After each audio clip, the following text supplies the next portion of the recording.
মমতা বন্দ্যোপাধ্যায় তিনি দাঙ্গা বিধ্বস্ত মুর্শিদাবাদে গিয়েছেন আপনারা জানেন, এবং সেখানে আজকে তিনি যাবেন ধুলিয়ান এবং সুতিতে। তবে গতকাল কিন্তু ফের একবার বিএসএফ এর উদ্দেশ্যে আক্রমণ শানিয়েছেন পুলিশ মন্ত্রী মমতা বন্দ্যোপাধ্যায়, যেখানে তিনি বলছেন বিএসএফ যদি গুলি না চালাতো তাহলে অশান্তি হতো না।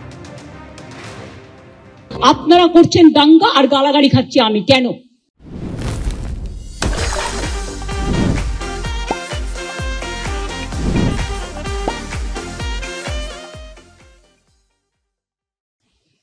আমি কি আপনাদের কাউকে বলেছি কেউ কারো বিরুদ্ধে দাঙ্গা করুন? আর বিএসএফ বা কেন গুলি চালিয়েছিল? বিএসএফ যদি গুলি না চালাতো পরের দিনের ঘটনা ঘটতো না, এটা আমার দৃঢ় বিশ্বাস।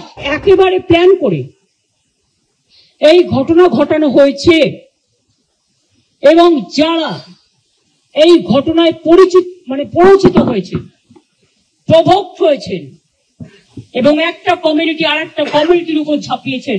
আর এই জেলায় আমি দেখছি বহিরাগত কিছু লোক এসে ধর্মের নামে বিধর্ম কথাবার্তা বলে তারাই কিন্তু দাঙ্গা ঘটিয়ে সবচেয়ে আগে পালিয়ে যায়। মাত্র দুটো ওয়ার্ডে গন্ডগোল হয়েছে, দুটি তিনটে লোক আছে যারা এই গন্ডগোল পাকাচ্ছে।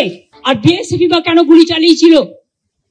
বিএসএফ যদি গুলি না চালাতো পরের দিনের ঘটনা ঘটতো না। I am not talking about prime minister, but who is now acting prime minister.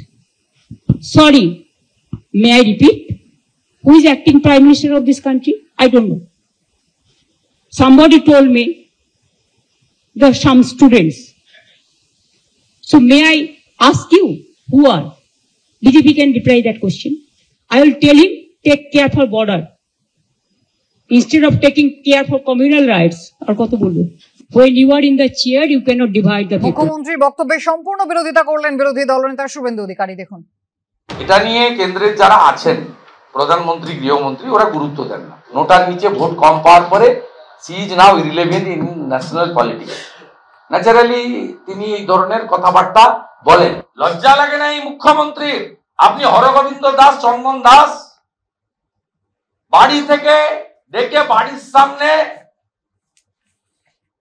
পশু কাটার ছুরি দিয়ে জবাই করা হয়েছে, তার সঙ্গে আপনি তুলনা করছেন দাঙ্গাবাজ গুলি খেয়ে মরেছে তার সঙ্গে। সে পুলিশ করুক, বিএসএফ করুক, সে তো কমিশন ইনকোয়ারি করছে, তারা বলবে, আমি জানি না, আমি উইটনেস নই। গতকালই মুর্শিদাবাদ পৌঁছেছেন মমতা বন্দ্যোপাধ্যায়। বহরমপুরে গিয়ে সাংবাদিকদের মুখোমুখি হয়েছিলেন তিনি। দুটি পরিবারের হাতে 10 লক্ষ টাকা করে তুলে দিয়ে আসতেন তিনি। কেন তাকে লুকিয়ে তাদের নিয়ে যাওয়া হলো? এটা কি অপহরণ নয়? প্রশ্ন তুলেছেন মমতা বন্দ্যোপাধ্যায়। আর কি বললেন দেখুন। আমি নয়, দুটো পরিবারের সাথে দেখা করে 10 লক্ষ টাকা করে আমাদের কমিটমেন্ট ছিল, হাতে তুলে দিয়ে আসতাম। তো আপনারা লুকিয়ে নিয়ে গেলেন কেন? এটা কিডন্যাপিং করে নিয়ে যাওয়া নয়, কাউকে নিয়ে যাওয়া। তাদের দিয়ে কালকে আমাকে খুব গালাগালি দিয়েছেন। দিনরা আমায় গালাগালি দিলে আমার গায়ে ফসকা পড়বে না, বাট যারা দাঙ্গা করেছেন তারা বুঝে রাখুন, আপনারা করছেন দাঙ্গা আর গালাগালি খাচ্ছি আমি কেন? শান্তি থাক, সম্প্রীতি থাক, সংহতি থাক।